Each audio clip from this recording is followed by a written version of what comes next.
Awesome. Thank you for listening to a great conversation with Stephen Kutsi, the legend, the man.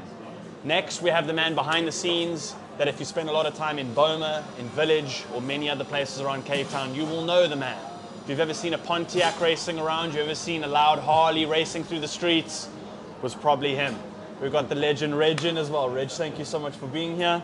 Appreciate your time. Pleasure, brother. Thanks for having me and putting this together. Not a stress. Thank you. Thank you. I really appreciate this. Awesome. So, obviously, this is your baby. This is your project of the many that you've run throughout your life. You've spent pretty much your whole life within the restaurant, food, cuisine sort of industry.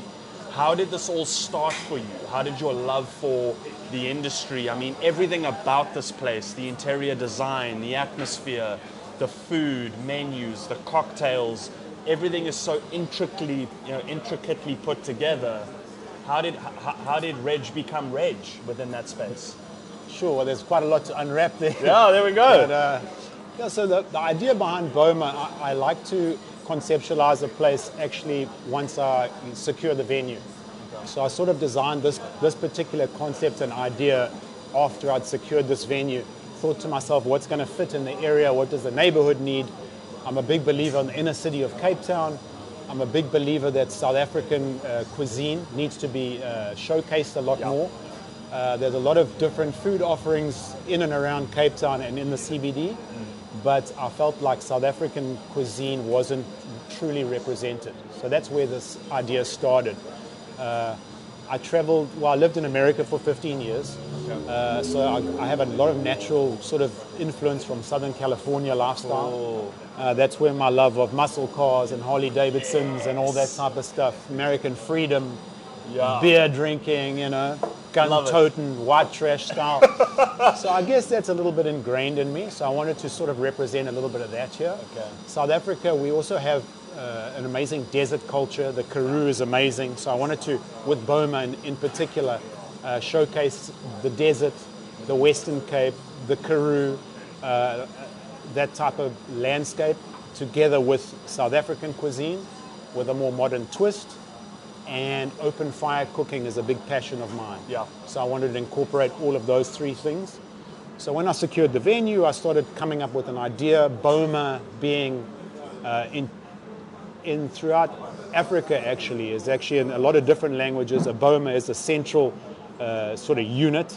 It's almost like in South Africa we know it in game farms and things. People have Bomas outside where you'll have like a fireplace in the middle and some sort of enclosure. When you're in a game farm, and then you'll go and they'll say to you, let's meet at 6 o'clock at the Boma, and everyone goes outside to the middle.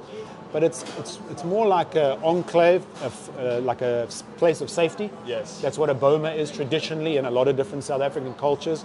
So they'll fortify an area. In the center, they'll build a fireplace and some type of structure around it. And then people generally meet around the Boma and they have meetings. They'll, like the chieftain, the elders of the village will sit together and talk. Or they sit together and they eat and they drink and they have fun and tell stories. That's really traditionally what a Boma is. So I like the idea, the name. I threw around home, like somewhere like I wanted this to be a home. So a Boma is kind of like the home. And then it just sort of spiraled from there. And that's where the Boma idea, design, I wanted to incorporate like a 1970s, very comfortable, very homely, winter, summer look, warm, comfortable, retro.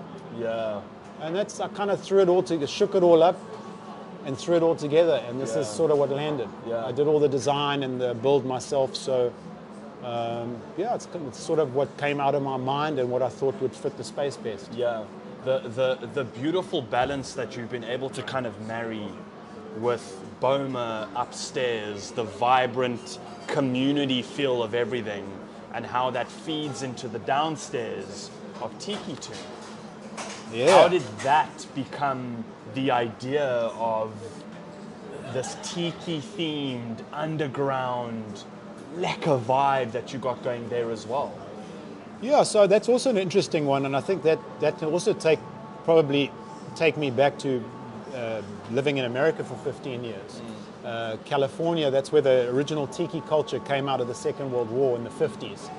A guy called Don the Beachcomber sort of invented it, and it transferred to Hollywood and then to Hawaii. In essence, the tiki thing is, it was great after the war. People would come home from war, they were looking for something different. Yeah. Back in that stage, tropical drinks was the thing, so they'd mix together a bunch of tropical drinks. They'd give things an island flair, so it has that tiki sort of Hawaiian, Polynesian look. And they invented the concept of the tiki bar in the 50s and started rolling them out. Okay. So when I was in America, I went to many different tiki bars, actually all over the world. I've probably been to about 30, 40 different tiki bars all over the world. Jeez, like. So I had an idea of always wanting to do one here in South Africa, but it's never really been executed correctly. Okay. So what I thought, no one's really done it.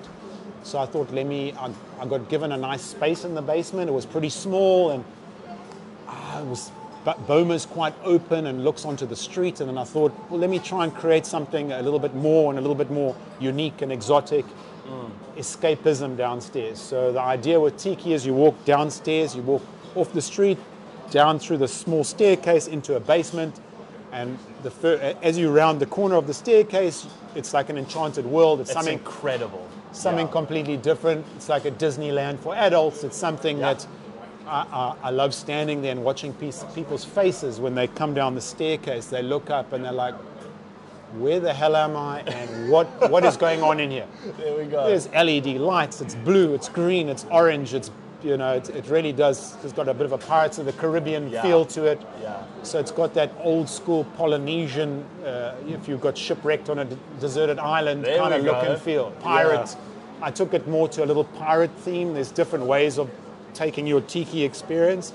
I took mine to more of a old, like as if an old ship had been marooned and sunk off the coast of Africa, and you end up on a deserted island and you get the tiki tomb, and that's sort of where I rolled with the design. So something completely unique. Upstairs is Boma, it's more South African influenced, and downstairs it's just pure escapism. Yeah.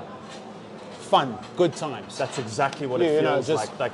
Don't take yourself seriously. There we go. What stood out to me, I took my dad down the other day and we were kind of going through the space together, and you walk up to the bar and Reg and Peony have thought things through so intricately that when you stand at the bar to order drink, the bar's been designed in such a way that it's glass and there's different items giving the theme laid throughout. Like, that's beautiful. Like, show me another place that puts that kind of effort in, of like, it's not just drink, it's not just party or food, it's an entire experience. And I've said this to you off camera as well as on camera, that like, that's where I give credit. And that's where we laid out these 3 episodes being food, being drink, and then being atmosphere, being experience, being community, of like, ever since knowing yourself or knowing Stephen or Dane, I've always felt so welcomed in this space.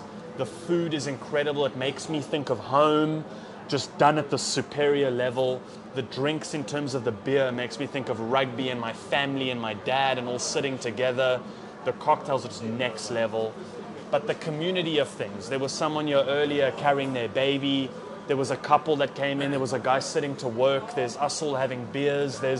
It's just such an atmosphere of community, and I wanted to give you credit for that on camera so that the people can hear it as well, of like, amazing that you bring people together in that way. So thank you for doing that. Thank you for welcoming all of us into this space and making it what it is. Thanks, Josh. I appreciate it. Yeah, it's very special. I cured cancer as well. I wouldn't be surprised. I wouldn't be surprised if you did it here in Boma as well. Designed it in the kitchen. No. Thank you very much, bro. That's a lot, but it's...